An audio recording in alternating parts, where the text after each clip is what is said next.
Olá, bem-vindos a mais um podcast com Leandro Castro. Como sempre, nossas mídias sociais estarão aqui para vocês, para todos que quiserem interagir, todos os que quiserem compartilhar com outras pessoas. E o nosso intuito é sempre dar cada vez mais informações, trazer conhecimento para todos os nossos pacientes, para todo o nosso público. Estamos aqui mais uma vez com uma convidada muito especial, Fernanda. Dentista, Isso. odontologista, como é que você se coloca? Vamos começar por aí. Eu gosto de cirurgia dentista, eu acho Mais legal. mais legal. Então, tá bom. E qual é a sua especialidade dentro disso? É cirurgiã? O que você faz? Eu tenho uma especialidade em prótese dentária, né, mas também atendo clínico geral. E agora também eu tô focando um pouquinho mais nessa área bariátrica para fazer acompanhamento pré e pós-operatório de pacientes bariátricos por livre e espontânea pressão. Entendi. Super natural. Mas você sabe que eu converso com muito paciente e uma das primeiras coisas que eu falo sobre emagrecimento é que as pessoas estão cada vez ficando mais ansiosas, mais nervosas e a gente está comendo muito rápido. Uhum. E a gente conversa muito sobre o começar é mastigar, né? Então, talvez o grande problema da obesidade comece na boca, comece nos dentes, comece em como você mastiga, esse tipo de coisa. E eu acho que tem muitas pessoas, inclusive, tem muito problema dentário, não tem? Como é que é a estatística de vocês do Brasil sobre isso? Olha, só de uma forma geral, a cárie é o segundo maior doença do mundo. Então, é o que eu falo para os meus pacientes. Às vezes a gente acha que só pode ir no dentista ou no profissional, ou eles só me procuram quando o quadro já está praticamente bem severo, né? Então, a gente tenta conscientizar todas as doenças. E os quadros mais, assim, comuns que a gente vê é a cárie, né, que nós vemos, é a cárie. Doenças do periodonto, né, doenças periodontais, gengivite, periodontite, então são muito comuns. Perda de dentes também, e muitas vezes até antecipadamente, até precocemente. Então, o que eu tento... O que é uma perda de dente precoce? Muitas vezes eu atendo pacientes, tanto pediátricos, né? Então, as crianças, elas vão fazendo as trocas, né? Dos dentes normais, começam a aparecer os dentinhos aí com uns 3 anos de idade, vai começando a trocar entre os 3 até os 7 anos, e muitas vezes eu, infelizmente, pego quadros de crianças que perdem dentes muito antes. Então, você tem os dentes, começa a ter os dentes aos 3 anos, e logo, bem nessa idade, já começa a perder os dentes de leite, sendo que ainda não está no momento de troca. Ou pacientes de 15 anos, 11 anos, perdendo dentes permanentes já. E a gente não pode, a gente está falando de pacientes que ainda estão na maturação, no desenvolvimento. Então, não tem implante logo. O implante é só depois de uns 18, 25 anos. Então, é complicado. A nossa dentição, ela deveria ir até o resto da nossa vida. Tipo, se eu viver 100 anos e cuidar bem dos meus dentinhos, eles vão viver comigo 100 anos ou invariavelmente ali para os 70, 80, sei lá, 90... Olha, eu vou perdê-los. Como é que é essa história? Assim, o normal, nós trocarmos, né, na infância. Então, quando a gente quando nós trocamos, a gente não vai ter mais troca. Então, perdeu. Não, é só colocando o implante novamente. Então, a gente tem que cuidar, né? O dente, o que eu falo para os meus pacientes, ele é um órgão como qualquer outro. Ele recebe vascularização. Então, ele tem oxigenação. E ele tem função, então ele é um órgão. E muitas vezes é muito complicado para colocar isso nos meus pacientes, na ideia das pessoas, porque eles acham que é fácil para resolver. Eu tenho problema, qual que é a sugestão mais rápida? Eu não vou nem ficar tendo dor de cabeça. Tira esse dente que tá tudo bem. Ou, de novo, né, eu pego um pouquinho nessa parte pediátrica, porque vale muito a pena os pais também começarem a criar esse estímulo nas crianças, essas consciências, nos filhos, para que cresçam adultos mais conscientes, que tenham hábitos de higiene um pouquinho mais maiores também. E aí o que eu começo a falar muito com eles é que vocês têm que criar essa consciência de cuidado. O dente, ele é feito para ficar até o resto da nossa vida, desde que cuidemos. Nós tenhamos cuidado e a gente siga alguns acompanhamento no dentista de 6 em 6 meses, é o que eu peço muito para para para os meus fazer. pacientes para fazer. O que você chama de limpeza ideal dos dentes no dia a dia? Qual que é a sua... Porque eu vou te falar, se tem uma guerra que eu já vi pra lá e pra cá, é como isso deve ser feito. Desde briga se deve passar fio dental sempre, se não deve, que tipo de pasta de dente usar ou não enxaguante bucal. Enfim, eu vou te falar que cada vez que eu acho que eu procuro um dentista, parece que muda assim, drasticamente. E aí, qual que é o ideal hoje? Olha, o que eu peço e o que eu recomendo é nós, pelo menos 3 vezes ao dia. Se você escova 3 vezes ao dia, a gente consegue também controlar bastante o nível até de acidez, né? Bucal, oral, né? Da nossa saliva. A saliva é muito importante pra gente. Então, assim, eu recomendo para os pacientes 3 vezes ao dia e depois de meia hora que a gente comeu. Por quê? Nosso organismo, a nossa saliva, ela é muito importante não só para lubrificação, mas para proteção também. Então, vamos lá. Então, peraí, então não é logo depois que termina de comer? Não. Não, porque eu acho que alguém aqui não aprendeu isso, que é logo assim, tipo, terminou de comer E já vai escova os escovar. dentes. O ideal que eu recomendo para os pacientes é esperar pelo menos 30 minutos. Por quê?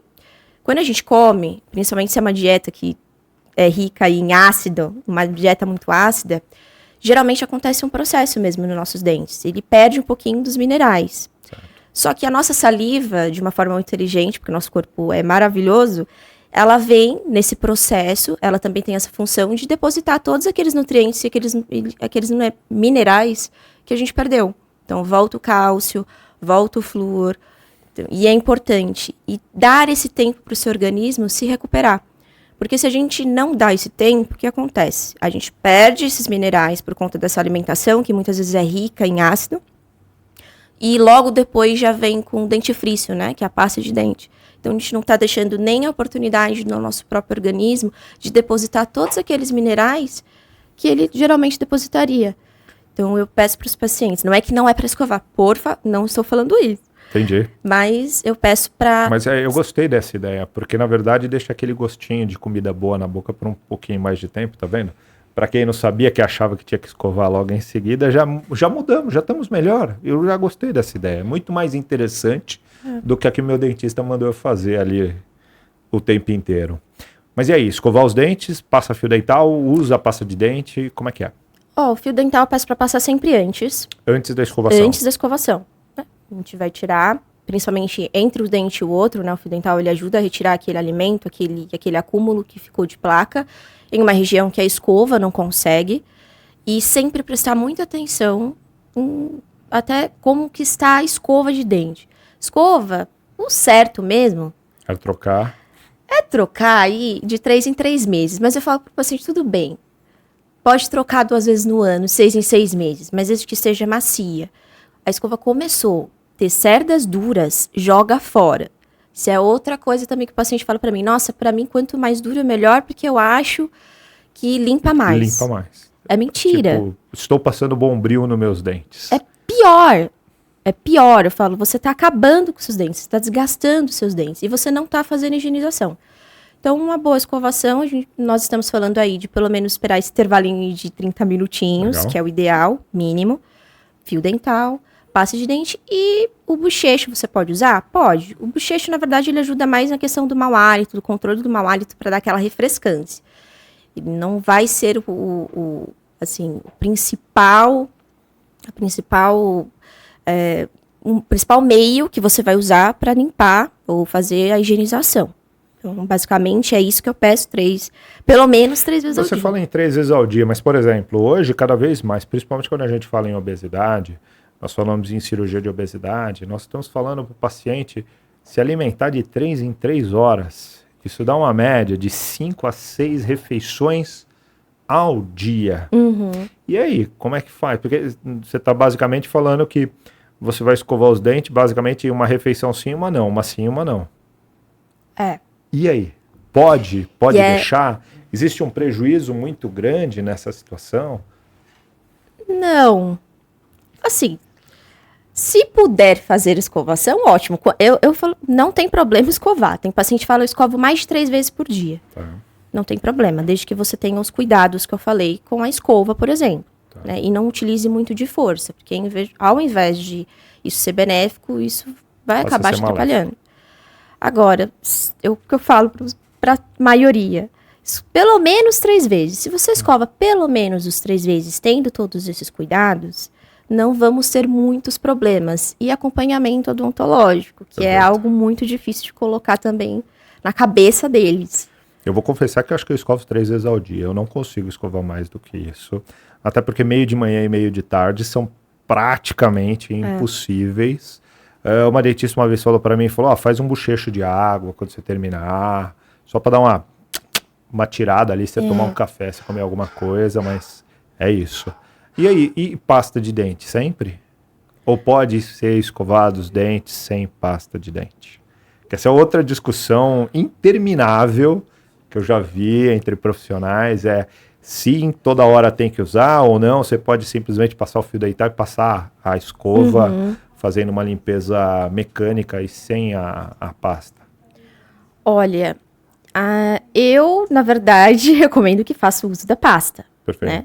Principalmente porque a pasta tem um flúor e que ajuda muito nesse processo que eu estava comentando, né? Depois de uma alimentação, principalmente dependendo da dieta que você tem, nós perdemos muitos minerais do dente.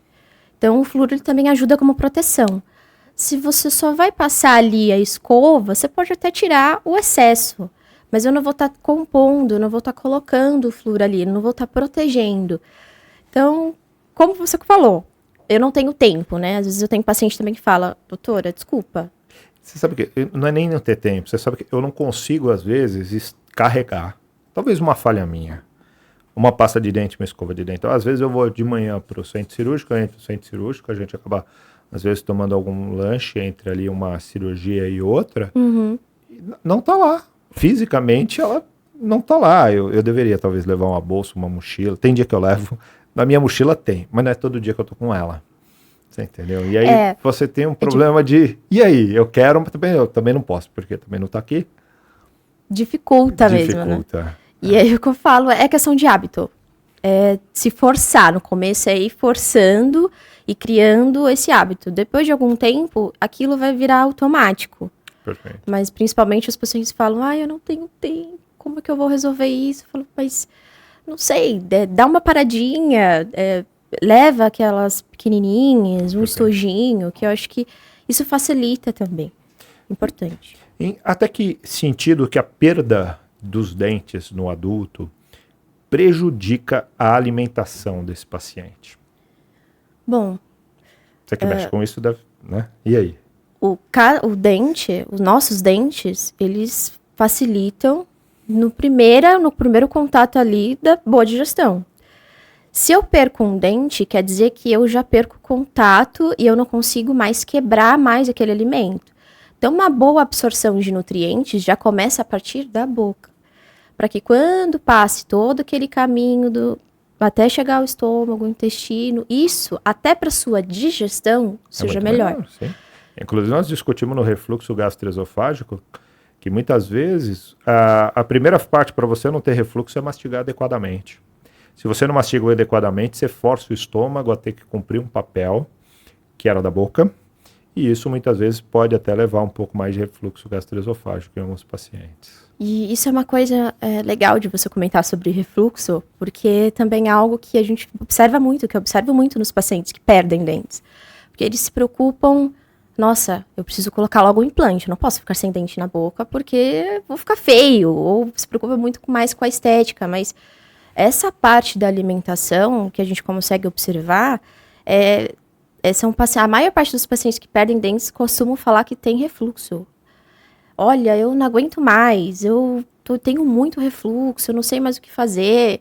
E aí a gente tenta trabalhar em conjunto, né? Eu explico para ele que o dente assim que a gente perde precisa ser colocado, porque ele vai ajudar a fazer a função dele, que é simplesmente, puramente, participar ali, tanto da fala, né? Que ele ajuda na sonoridade da nossa voz, mas também a principal função dele, que é a mastigação. Então, eu tento colocar isso neles para que não passe batido E também trabalhar com gastro. Muitas vezes eu indico. Para trabalhar, o refluxo. E fala uma coisa para mim. Quando a gente fala em mastigação, em função, os dentes da frente são mais importantes ou os dentes do fundo são mais importantes? Ambos, tá. Eu já sei que a resposta é ambos, mas se a gente tivesse que escolher aqui... Difícil para mim porque, escolher assim, o filho favorito. Porque os da frente, eles têm mais o problema da estética, né? Muitas vezes, eu acho que as pessoas acabam indo procurar muito mais quando perde o da frente do que quando perde um banguelão lá de trás. Mas a sensação que eu tenho é que do fundo é mais importante na mastigação. Ou tô errado? Olha, quem vai ser responsável por fazer o primeiro corte do alimento são os dentes da frente. Perfeito. Os dentes dos caninos, por exemplo, são as presas, rasgam o alimento. E os do fundo, eles vão ter a função de amassar o alimento. Então, para mim, Filho sendo favorito, sincera, vai ser difícil eu te responder. É. Qual é o principal? Entendi. Porque se você já perde um da frente, já fica difícil para você rasgar o alimento. Você perde do fundo, já fica difícil para você conseguir mastigar e fazer com que ele crie aquele bolo alimentar já logo no início. Então, eu vou ficar te devendo essa resposta. Tá certo. Então vamos para uma outra mais fácil. Eu acho que essa vai ser muito mais fácil de você responder. Muita gente tem os dentes tortos, as chamadas mordidas cruzadas e assim por diante. Isso é só estética ou isso realmente atrapalha na função? Até que ponto que é só vaidade, meus dentes têm que estar retinhos por causa de estética? Ou até que ponto que isso realmente machuca, assim, realmente causa problema?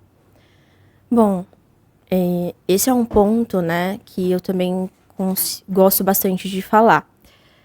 Os dentes mal posicionados, eles influenciam sim na mastigação, na mordida.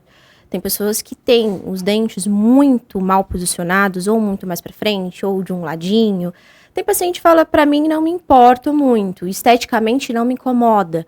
Mas funcionalmente, quando a gente vai mastigar um alimento, cortar um alimento, já começa a ter mais dificuldade.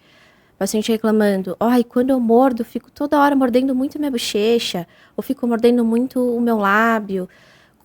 Por quê? Porque o seu dente não está no lugar que ele deveria estar para que ele tenha uma boa e faça uma boa função. Por isso que a gente indica fazer a horta. Não é só para prender você 10 anos comigo e ficar cobrando manutenção. Porque eu fiquei 11 anos com o aparelho, tem que servir para alguma coisa, né? Não é puramente essa questão. É a preocupação da função dos seus dentes, do posicionamento deles, para que você tenha e evite problemas futuros também. Né? Então, basicamente, eu digo que sim, que tem uma influência muito grande na mastigação e prejudica também. Você tem alguma experiência, ou você vê bastante? Porque a sensação que eu tenho é que explodiu o raio da cirurgia do ATM. Gente querendo operar ATM. Seja por dor de cabeça, bruxismo, porque a mandíbula tá XPTO errada, tá para frente, tá para trás. Como é que você vê isso? É imaginação minha ou houve um boom de cirurgias de ATM? Não, e acho que às vezes algumas bem desnecessárias. Não, né? e tá crescendo bastante sobre essa questão da ATM. Eu trabalho com prótese e mexo muito com isso, principalmente porque voltando também àquele assunto que nós estávamos falando antes, da perda dos dentes, o nosso organismo ele tenta compensar naturalmente, né? Então, os dentes saem do lugar, a musculatura também vai tentando se adequar a isso também, e muitas vezes causa trismo, aquela abertura muito limitada de boca, os pacientes começam a perder espaço ou altura de mordida, fica aquela mordida muito funda também. Então, essa questão do posicionamento ósseo também é influenciado, mas muitas vezes não é por conta do dente, muitas vezes é para a posição mesmo da própria mandíbula. E além de uma ATM, a gente tem que mexer, né, nesse disco articular que fica nessa região, principalmente, muitas vezes não é possível só fazer o uso do aparelho em si. Às vezes a gente precisa fazer uma cirurgia ortognática, um reposicionamento aí da mandíbula de novo.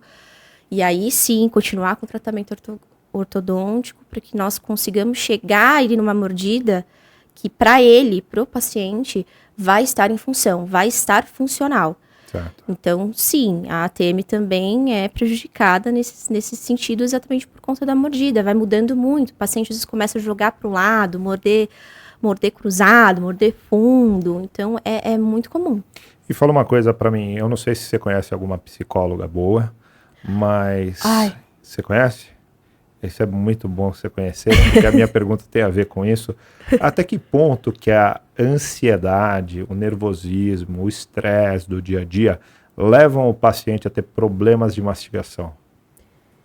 Eu vejo muito em pacientes que têm ansiedade. Eu posso me colocar, faço a meia-culpa, porque tenho ansiedade, mas... Devia fazer tratamento, sabia? Eu tô precisando, precisando. Se você conhece alguma psicóloga boa, alguma terapeuta... Eu conheço, lá no Instituto tem uma excelente, chama Priscila. Então ótimo. Se você quiser conhecê-la. Ótimo!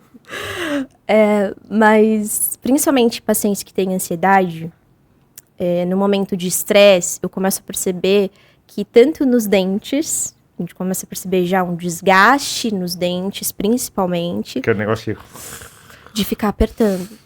E eu pergunto pra ele, falo, quando você tá nervoso ou numa situação de estresse, como é? Você aperta muito os seus dentes ou você faz aquele rangido dos dentes? Porque tem o apertamento dental e o bruxismo, né? Que a gente fala muito.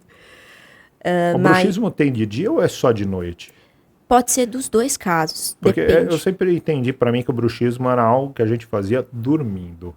Então... É muito comum. É mais comum dormindo. Tá. E geralmente nunca você sabe que tem. É sempre o companheiro ou alguém que fala, eu escuto muito os dentes dele batendo à noite, ou acordo de manhã, e aqui tá super dolorido, dor de cabeça, e aí a gente começa a ver que os dentes também começam a quebrar muito, ou vem, a restauração sempre quebra, nunca fica, meus dentes sempre estão bem desgastados, baixinhos. Então, geralmente, são pacientes que têm, sim, uma questão com ansiedade maior, e aí nós conseguimos, junto com o psicólogo, aí tem todo um jeitinho de a gente conversar, né? Porque às vezes nem o paciente sabe que é tratável também, no sentido de, não, mas eu só fico assim quando eu fico nervoso, não é algo muito recorrente. Mas geralmente o bruxismo acontece mais à noite, e por isso que nós entramos com uma plaquinha, né? A gente fala placa meio relaxante, né? Placa de bruxismo, placa de mordida. Engraçado porque estão usando cada vez mais, né? Cada vez mais eu ouço pessoas usando placa para tudo. Para ir na academia, para fazer exercício, para dormir, para manter os dentes no lugar. Eu acho que virou uma febre também essa... Não uma febre, eu acho que dá um suporte para tudo isso, ou não? É super comum. E principalmente a pacientes que têm essa ansiedade... Eu falo para eles que não adianta a gente só tratar do sintoma. Eu preciso entender o porquê que você está tendo esse rangido. Esse ranger é por uma perda de dente, é também algo que a gente precisa trabalhar ali, uma ansiedade, um nervosismo. Então, é muito comum. Mais as plaquinhas de proteção de esporte, né? Que geralmente também tá em febre. O pessoal vem e quer ficar... Poxa vida, mas quem vai numa academia e faz força sabe que a gente transmite ela muito pra mandíbula, né? Pra levantar um peso, às vezes, um pouco mais pesado, pra fazer esse tipo de coisa. Exatamente. Se eu não tomar... Eu me policio toda vez que eu vou na academia pra não estraçalhar meus dentes lá, sabe? Assim, de... Tentar respirar, tentar manter para não transferir essa energia direto para mandíbula. Eu também, fico assim para dirigir. Entendi. Não gosto de dirigir. Tá certo. Então eu fico bem tensa. Então se eu já sei que eu vou dirigir ali, eu gosto de ter uma plaquinha, vou precisar fazer uma nova, isso é uma outra coisa importante. O paciente faz plaquinha uma vez e acho que não vai precisar fazer nunca mais. Você tem que fazer quanto? Uma vez por ano? Uma vez a cada 10 anos? Eu falo que tem que acompanhar. Certo. Não é só entregar a plaquinha e dizer tchau. Entendi. Eu sempre peço para os meus pacientes retornarem para que a gente observe também se a plaquinha está fazendo efeito. Preciso entender se esse tratamento está fazendo sentido para ele, mas é um tratamento. Então, não é da noite para o dia que eu falo para eles. Você não vai usar uma plaquinha uma vez na noite e no outro dia você já não está tendo problema. É persistente. Então, é ter paciência. E aí, quando a gente começa a observar que essa placa está diminuindo a altura, né? Ou desgastando, ou não está mais, está folgada, né? Porque não pode ficar nem muito presa, ter muita dificuldade para tirar, nem a gente colocar e cair direto. Então, aí chega nesse ponto, a depender de como esteja o seu apartamento ou a sua necessidade, aí a gente troca. Perfeito. Então vamos puxar um pouquinho para a obesidade. Agora eu quero o tema mais polêmico que eu consigo. Para você, é verdade que cirurgia de obesidade pode fazer o paciente perder os dentes? Porque o que eu recebo de paciente na clínica, doutor, vindo do dentista, ele falou que eu estou perdendo os meus dentes por culpa da cirurgia. Aí vamos entrar num ponto polêmico. Vamos entrar. Polêmica é sempre bom, né? Polêmica é igual fofoca, é bom para sempre assim a gente bater papo sobre isso. E aí? Porque eu sou da seguinte opinião. Uhum. A gente não pode usar um fator para determinar algo muito grande assim. A perda dos dentes pode ser ou ter alguns aspectos da obesidade ou até dos pacientes, por exemplo, bariátricos, que chegam bastante para mim e falam, eu fiz bariátrica, depois que eu fiz bariátrica acabou meus dentes. Não é a bariátrica que vai fazer isso, não é a obesidade. Eu bato de novo sempre nessa tecla de higienização e cuidado. Perfeito. É acompanhamento. É óbvio que a gente também tem alguns aspectos, né? Pacientes que têm obesidade, comorbidade, geralmente alguns fazem uso de remédios para inibição, né, de apetite, e alguns compostos desses remédios também podem algumas vezes gerar algumas alterações, né? Um pouquinho, a gente tem alguns estudos, né? Não é algo afirmado, né? Que pacientes que fazem uso desses tipos de medicamentos, que têm esses inibidores, né, de apetite, muitas vezes passam por processos de perda de absorção óssea maiores do que os outros. E se ele já tem uma condição pré-existente de uma gengiva sangrando, uma periodontite, que é o quê? Nada mais é do que a perda mesmo desse osso ali, uma inflamação naquela região dos dentes, e é um processo que acaba evoluindo mais. Então, eu tomo muito cuidado de culpar alguém. Eu acho que é um apanhado de coisas. Se a gente colocasse o refluxo gastroesofágico, então, de repente, um aumento de acidez ou de pH na boca, ou diminuição do pH, né? Para mais ácido na boca. E a perda de cálcio, a hipocalcemia ou coisas do tipo. O que é pior para o dente? Excesso de acidez ou falta de mineralização do... Eu vou elencar o excesso de acidez primeiro, né? Principalmente por conta desse processo, né? A nossa saliva, de novo, eu bato também muito nessa tecla. É uma alimentação balanceada, Perfeito. Que não seja muito focada em ácidos, mas que a gente também tenha o controle da higienização e que, com todos esses cuidados que a gente falou, até do tempinho e de um processo que a gente chama de né, desmineralização e remineralização do esmalte, que é esse processo aí de perda de mineral e a gente permitir que o seu próprio organismo reponha aquilo que você está perdendo, eu coloco muito mais a acidez. Então, é por isso também que eu observo muito essa questão dos pacientes quando eles reclamam de refluxo. Eu já começo na hora a olhar como é que está a questão dos dentes, porque geralmente esses pacientes apresentam um desgaste muito grande, sensibilidade maior, uma irritação na mucosa maior.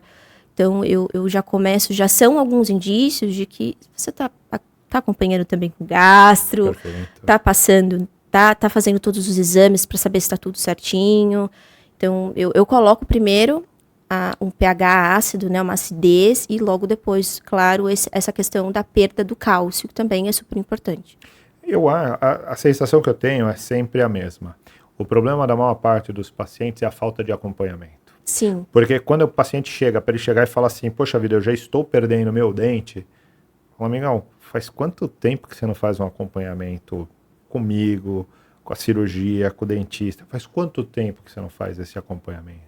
E qual é o grau do seu acompanhamento? Porque é o que nós conversamos, você tem um monte de coisa, né? O paciente normalmente que é obeso, ele tem ansiedade, ele é nervoso, ele é estressado. Quando nós fazemos a cirurgia bariátrica, a gente está tirando dele uma válvula de escape, que é a alimentação.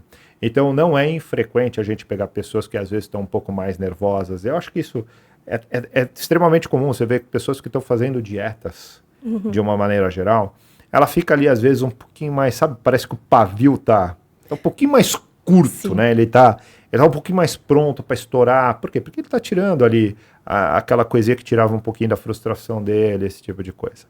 Você vai mudando muitas vezes a alimentação, né, ao longo do tempo. A gente vê muitas pessoas que reclamam, inclusive são pacientes que voltaram às vezes a ganhar um pouco de peso. Então eles estão com uma dieta que muitas vezes causa um pouco mais de refluxo. É uma dieta que é pobre em minerais, é pobre em vitaminas. Então você vê diretamente ali a hipocalcemia, baixa de vitamina D, esse tipo de coisa. Então, é um complexo do paciente, mas que você vai ver, ele não está acompanhando com ninguém. Ele está aleatoriamente trabalhando, seguindo a vida, dando foco em um monte de coisa, esquecendo que a gente tem que dar foco em prevenção, em tomar cuidado com as coisas que a gente tem, porque tem uma só, e é difícil, não é fácil. Eu vou falar uma coisa, não é fácil. Eu me esforço para ir ao dentista 2 vezes por ano. E quantas vezes eu desmarco, porque a gente tem compromisso daqui, compromisso dali, se você não tiver uma dor, porque assim, né? O auge do ser humano é procurar alguém quando tem dor. Né? Quando já não dá, não tem mais jeito. Estou com dor de dente, ou seja, você já... Sempre assim. Você já está errado, bem errado, na época que você vai procurar. Mas eu não vejo de outra maneira essa perda, mas tem sido muito frequente você encontrar relatos na internet de perda de dente pós cirurgia bariátrica. Sim, e é muito comum mesmo, porque eu começo a pegar paciente e ele fala, a bariátrica acabou com os meus dentes. Ou uma vez eu peguei uma paciente, é difícil eu pegar paciente que tenha feito bariátrica recente. A maior parte deles eu pego, eu fiz há 5 anos atrás, 10 anos atrás, mas teve uma vez que eu peguei uma paciente que ela estava naquele limbo dos 3 meses da dieta líquida, e aí ela estava com muita placa, né? Ela foi falar comigo porque ela estava com muitas dores, né? Com uma gengivite muito agressiva, já indo para periodontite, né? Já para perda óssea já. E aí eu perguntei para ela qual que era, né? Porque a gente senta, conversa com o paciente, eu espero que ele fale para mim a verdade, porque eu dependo dele, né? Pra saber você sabe que tem paciente que chega para mim e fala assim, eu vou te contar a verdade, eu dá vontade de falar, é o mínimo que eu tô esperando de você. Mas tudo bem, eu também esperava que nossos políticos fossem honestos, mas Exato. Como se honestidade para um político fosse uma coisa, né? E aí ela falou, eu não escovo os dentes porque eu não vejo sentido se a minha dieta é líquida. E assim, de 15 em 15, você tomando água de coco, Gatorade, muitas vezes, né? Eu não sei. Não vou entrar muito nessa... Não é só isso. O pessoal que toma café com açúcar, com um pouquinho de açúcar, e não escova, você acabou de tomar um troço com açúcar, queridão. Meu Deus. E você não escova os dentes, você não vai nada. Então, eu fico nervosa, às vezes eu até me exalto, então você até me perdoe, mas na hora que ela falou aquilo, eu fiquei olhando assim, mas de onde você tirou, né? Alguém te falou isso, você leu em algum lugar? Não, é porque eu acredito que como eu tô tendo uma dieta líquida, eu não preciso fazer a escovação. Falei, então agora tudo faz sentido, por isso que tá assim, aí é difícil você sentar com o paciente, explicar para ele, e não colocar a culpa na bariátrica, porque não foi ela que o trouxe e o levou até ali. E fala uma coisa para mim, então vamos para mais um assunto polêmico, que acho que... Eu vou te falar que a maior polêmica entre o gastro, na minha visão, e o dentista, de uma maneira geral, chama-se mau hálito. Ai, sim. Essa aqui é uma briga de um joga pro outro, outro joga pro um, e fica uma discussão inacabável sobre quem é culpado do mau hálito. Como você enxerga mau hálito? Vamos definir, o que é mau hálito na sua visão? O mau hálito, ele é um acúmulo, né, da placa, né, e bactéria, que faz todas aquelas trocas, né, da alimentação, né, toda a parte química e física, é uma troca. E como a nossa boca é um ambiente fechado, não tem livre oxigenação, com o tempo aqueles aqueles processos ali de quebra, muitas vezes aqueles processos que acontecem, né, de químicos e físicos da própria bactéria, acabam gerando um cheirinho por conta do tempo que fica ali. Então, o mau hálito eu tento caracterizar dessa forma. A questão do mau hálito com gastro é um pouco complicada, porque eu não digo que é culpa de um ou culpa de outro. Eu preciso do paciente. Perfeito. Eu falo, a culpa não é minha, não é do gastro. Então, eu preciso entender por que você tem o mau hálito. Primeiro é isso, primeiro de tudo.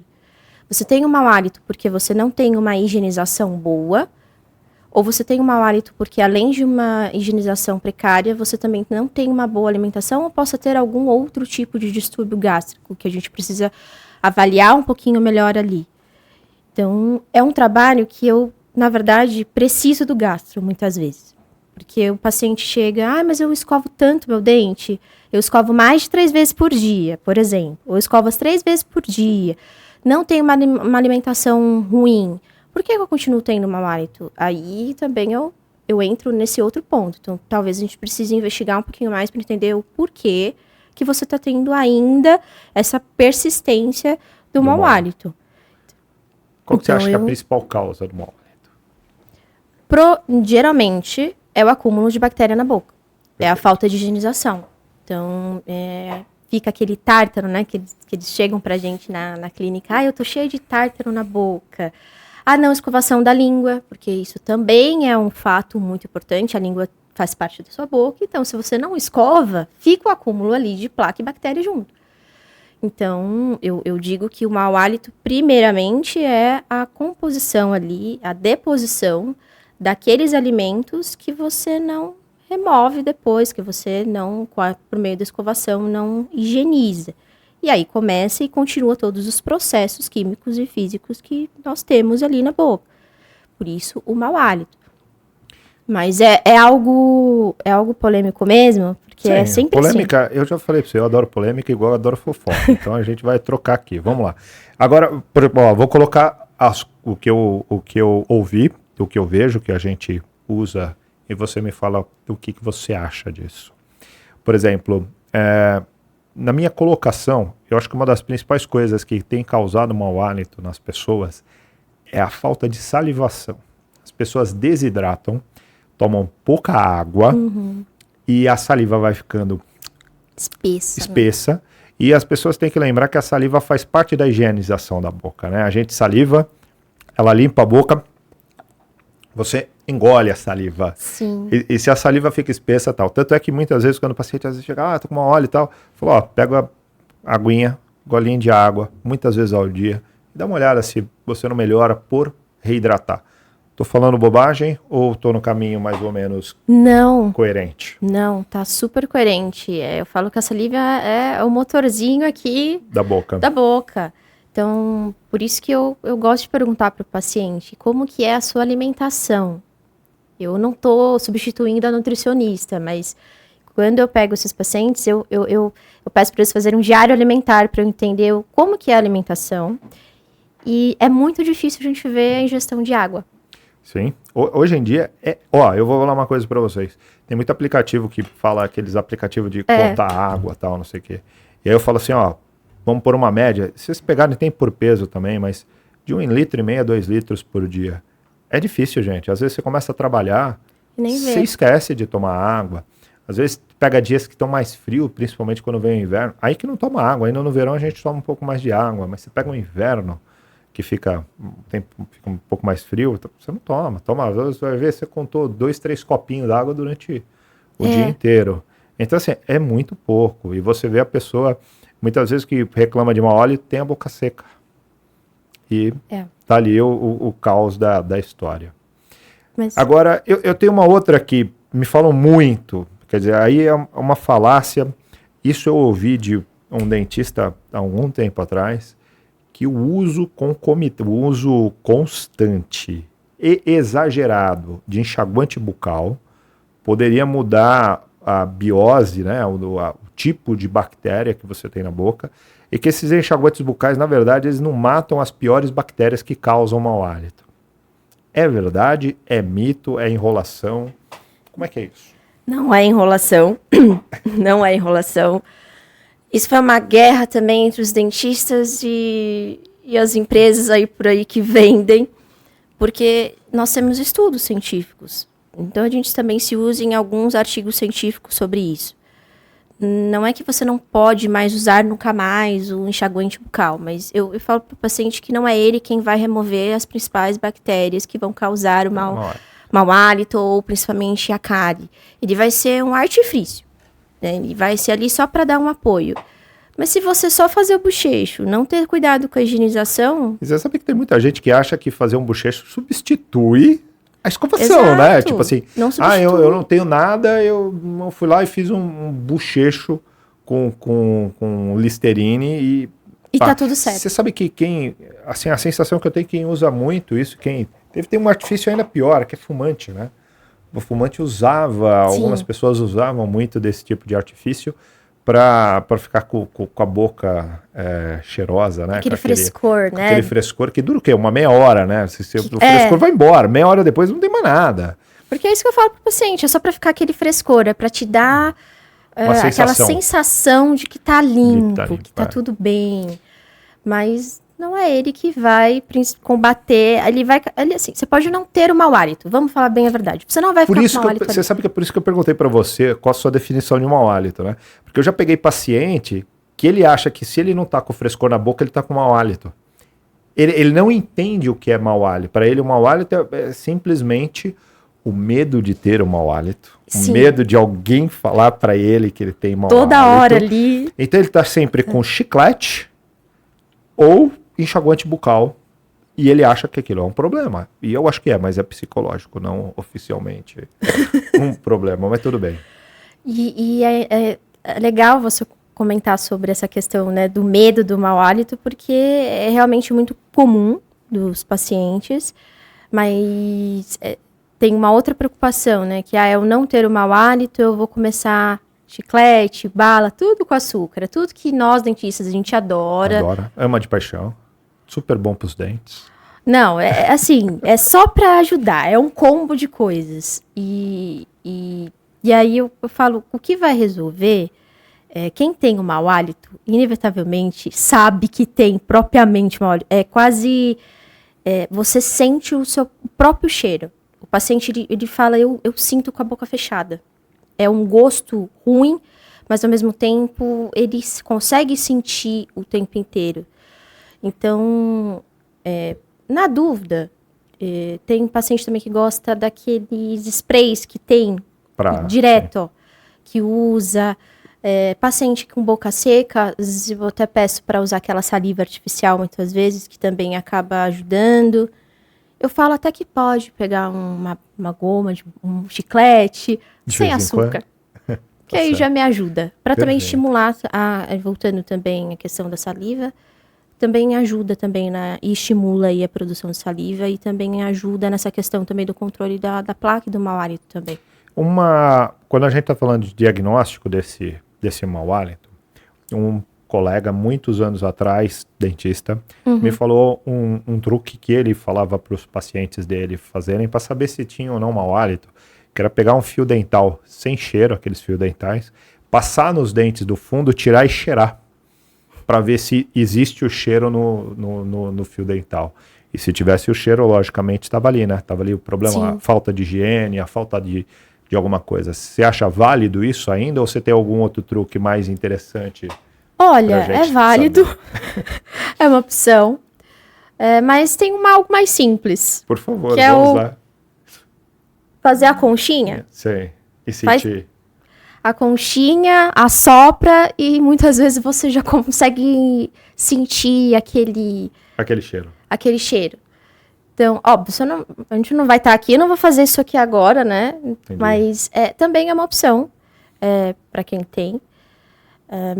Do fio dental, sendo bem sincero, é a primeira vez que eu escuto essa dica.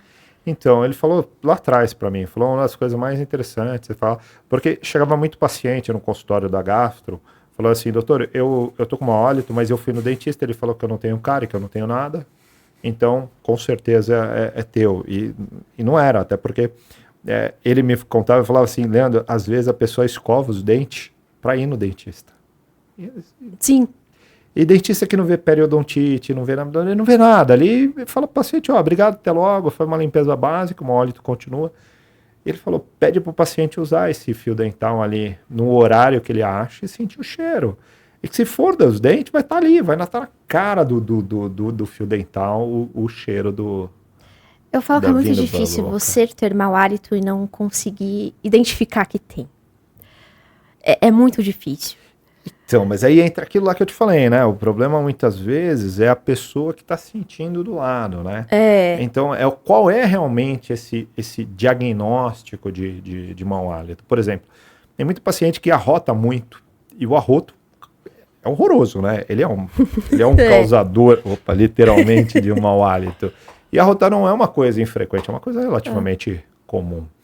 E nós temos o pneumo no meio da história, né? Porque tem muita patologia fumante, tem muita patologia que vem do pulmão ali no meio da história. Mas eu acho que o mau hálito, acho que dá para falar que o quê? 90% é da boca? Ou não? Olha. Nossa, eu só tô tendo assunto tranquilo, nada de... sossegado. Super tranquilo. Eu posso dizer que talvez eu concorde em partes. Tá. A questão ainda, falando sobre a parte do diagnóstico também, e do mau hálito, de novo, não só eu contar ali com uma boa anamnese, eu contar também com o que você está falando para mim. Certo. Então, eu dependo muito do que o paciente também me passa de experiência.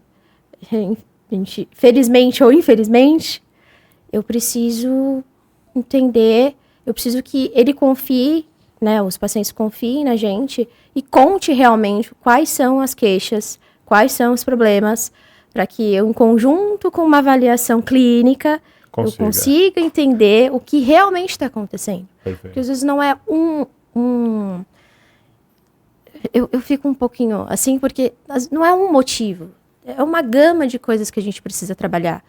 Então, é muito complicado quando eu faço uma anamnese no paciente, eu converso com ele, e ele não me conta o que realmente está acontecendo, qual é realmente o que está incomodando ele. Pode ser das coisas mais simples às coisas mais complexas, mas isso vai me ajudar a me direcionar também na hora que a gente for fazer um bom tratamento, um bom diagnóstico, enfim.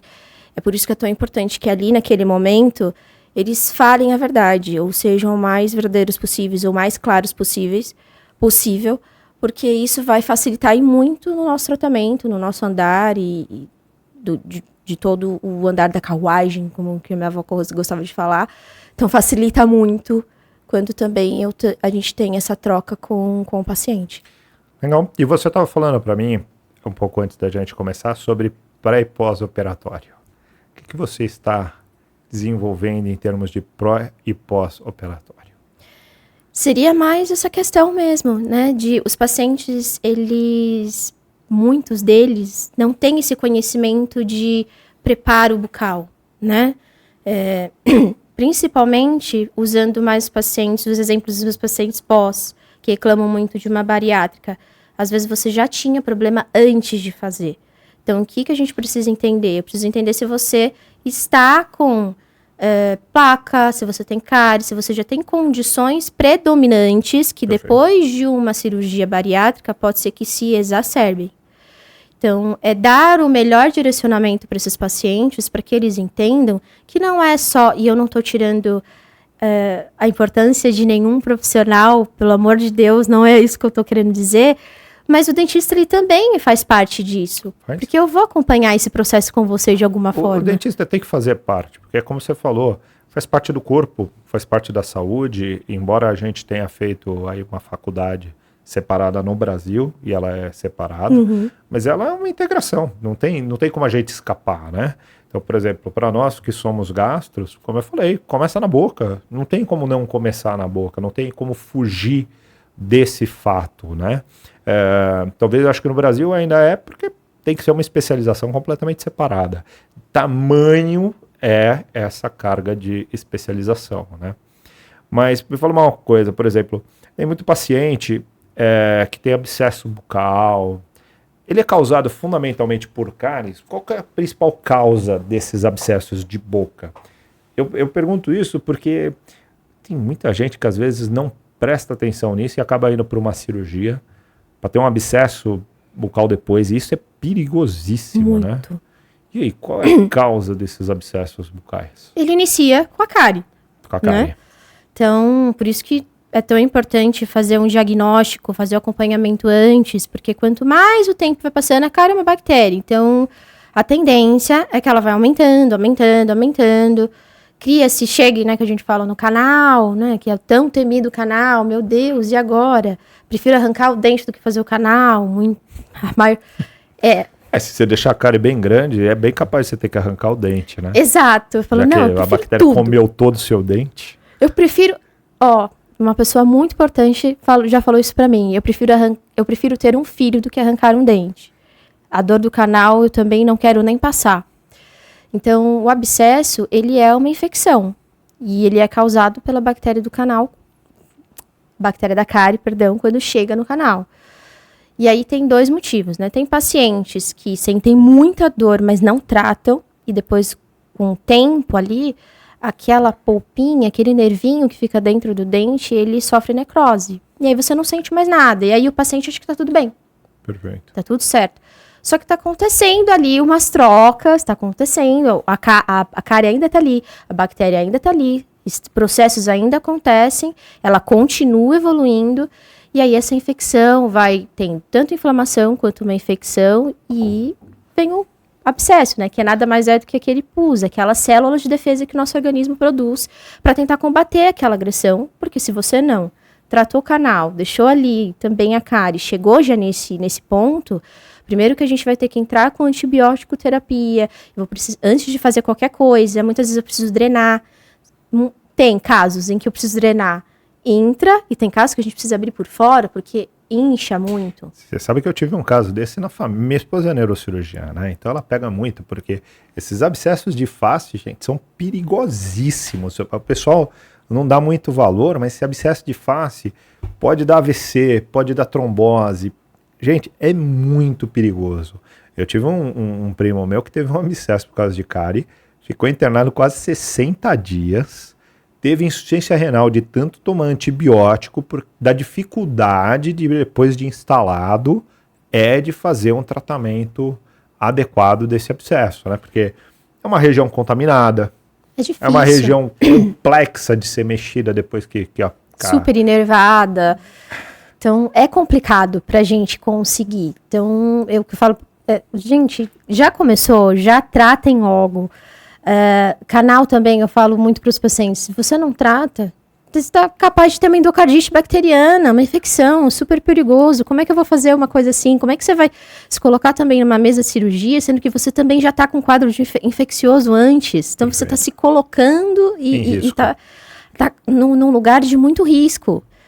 E aí, esses os pontos que a gente tenta entrar com os pacientes, é isso que eu tento colocar, principalmente nesses acompanhamentos, independente, principalmente quem vai fazer cirurgia, mas independente de qual cirurgia você vai fazer, é importante fazer o preparo de boca também. Saber se está tudo certo, para que quando esse processo passe, a gente só preserve, a gente só acompanhe. Então tá aí, gente. Antes de fazer cirurgia, além de passar no cardio, vamos passar no dentista e dar uma olhada como é que tá a situação. Por favor. Mas agora, em relação à cirurgia, logicamente o anestesista, quando ele vai te anestesiar, uma das primeiras perguntas que ele faz você usa algum tipo de prótese móvel, coisas do tipo? Por quê? Porque às vezes na laringoscopia pode tanto fraturar dente, quanto você ter problema justamente com um tipo de prótese. Você tem alguma sugestão para quem tenha? Que tipo de prótese que ele está preocupado? O que fazer com esse tipo de coisa? Bom, se tem diferentes tipos de prótese, né? Quando é uma prótese removível, é mais fácil resolver. Porque tira e acabou. Quando é uma prótese fixa, aí tem 2 opções. Ou você vem antes, eu vou passar por um procedimento e eu tô com muito medo, eu mantenho a prótese fixa, mas a gente vê se ela tá bem ali, não vai de alguma forma atrapalhar também. Ou em alguns momentos a gente tenta tirar e fazer uma nova. Mas é um risco, eu falo para o paciente, é um risco, porque não tem como a gente também dosar. Infelizmente, você vai precisar passar por isso. Então, tem essas duas opções. Quando é removível, é mais fácil, mas quando é fixa, é algo ali mais... não é de fácil remoção, eu dou essas duas opções para ele. Eu falo, olha, a gente pode tentar ver se é um dente muito lá no fundo, às vezes não tem tantos problemas. Eles ficam muito mais nervosos quando são dentes na frente. Falo, meu Deus, o que vai acontecer? Eu vou sair de lá sem dente. Então, essa é uma preocupação mesmo constante. E uma das opções que eu dou é essa, né? Ou a gente tira e faz uma provisória, que eu já fiz em alguns casos para pacientes que passaram por esse tipo de procedimentos, eu tirei, mas eu deixei uma removível. E aí ele tirou. Então, facilitou. E eu guardei ali depois a prótese dele, ele voltou comigo, eu coloquei, tudo certo, tudo tranquilo. Mas porque também foi uma preocupação grande dele, falando, e se quebrar, e aí eu vou ficar sem nada? No hospital, tô preocupada. É mais mulher, né? A mulher tá mais preocupada com esse quadro. O emagrecimento, ele pode provocar alteração na mordida da pessoa? Tipo, bochecha, coisas do tipo, ou não? Muitas vezes pode. Depende também de uma adaptação de como é que tá, né, a peça. Por isso que também é importante a gente ter sempre esses cuidados prévios antes de realmente acontecer ou for fazer esse procedimento, para também entender como é que tá a adaptação daquele dente ou daquela prótese, ou enfim. É mais esse caso, mas sim, acaba influenciando um pouquinho nesse sentido. Tá bom, então vamos para uma última polêmica, porque como eu disse, eu gosto de polêmica, né? E aproveitando. Eu percebi. Tá aqui, a gente vai para polêmica. Polêmica sempre muito legal. Deu para perceber. Né? Então tá bom, fala uma coisa para mim. Como você vê dentistas que hoje estão fazendo essa parte de estética de rosto, um botox, harmonização facial e coisas do tipo? Olha, eu vou dar uma opinião que nós queremos opinião, nós não queremos mais nada, nós só queremos opinião. Não é mais assim... Eu tenho muitos colegas que estão indo muito para essa parte estética e eu acho que é válido, né? Nós melhorarmos ainda mais essa parte estética, mas eu acho que é a preço do quê? E a preço de quê? Acho que a gente tem que ter muito cuidado, o profissional que a gente faz, entender o porquê que eu tô fazendo e a indicação. Tudo tem uma indicação, tudo tem um porém. Eu não sou contra, mas... Você sabe por que eu te perguntei isso? Porque às vezes eu tendo a achar que na medicina é muito fácil de ver, até com a quantidade de cirurgias estéticas, esse tipo de coisa, mas de pessoas que sacrificam o funcional pelo estético. Então, isso. Até que ponto vale a pena que as pessoas estão sacrificando o funcional para ganhar estética? Você vê, eu não sei até que ponto que todos esses preenchimentos, toda essa mudança de musculatura, até que ponto que você não está sacrificando processo de mastigação, de como você abre a boca, esse tipo de coisa em prol de estética. Por isso que a minha opinião não é muito popular, porque agora, né, principalmente a minha geração de colegas, né, que se formaram junto comigo, é dificílimo você não trabalhar com essa área, e era o tempo inteiro, e é o tempo inteiro fazendo. E, de novo, eu não vejo problema. Eu quero colocar uma faceta, eu quero fazer um preenchimento. O problema não é o querer fazer, é o entender o que vai ter que ser feito. Você precisa, você tem indicação, você sabe que fazer uma faceta tem algumas questões do pós, os cuidados que você vai ter. Se você já é um paciente que eu já vejo, que já tem um pouco mais de dificuldade de uma boa higienização, eu já sei que ele vai me dar uma dor de cabeça lá na frente, porque eu coloquei uma faceta, e ele vai colocar a culpa no profissional que fez. Mas é a culpa do profissional, foi a culpa dele. Só que eu preciso de uma ajuda sua. É um procedimento que eu vou estar mexendo numa estrutura, em algo que eu vou alterar ali a morfologia normal dele. Até porque você está mexendo num dente que às vezes está sadio, em prol de alguma coisa, né?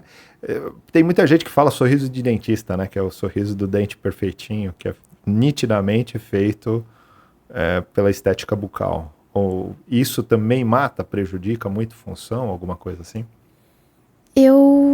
É que assim, também é complicado a gente falar do esteticamente perfeito, porque tem pacientes assim que chegam com alguns padrões.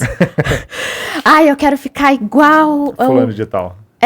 Pessoa tal. Ou eu quero aquele sorriso, porque pra mim é bonito. É muito pessoal, mas é também entender que cada um é individual e único. Então eu não vou conseguir te entregar o mesmo resultado que você viu numa revista ou que você viu ali na TV. Entendi. Agora, você está falando de TV, então deixa eu entrar num buraco ainda mais profundo, que agora é curiosidade minha. Tá. A sensação que eu tenho quando eu vejo filmes, quando eu vejo coisas, é que o europeu e o americano, eles se preocupam muito pouco com estética bucal. Assim, estética.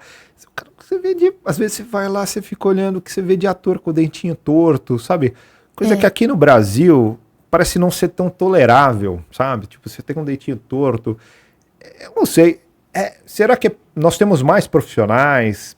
Aqui é mais barato? Porque a gente também ouve dizer que muitas vezes a parte odontológica, tanto na Europa quanto nos Estados Unidos, ela é cara, ela não é barata. Como é que você vê isso ou isso é só impressão do Leandro? É o Leandro que está vendo o sorriso torto demais em artistas e coisas do tipo? Eu vou muito por essa linha também. A odontologia, a medicina em si, ela é cara em qualquer lugar porque a gente se doa muito para ela. A gente investe. Então, ela não é cara. É um investimento que a gente faz, né? A gente está cuidando de pessoas.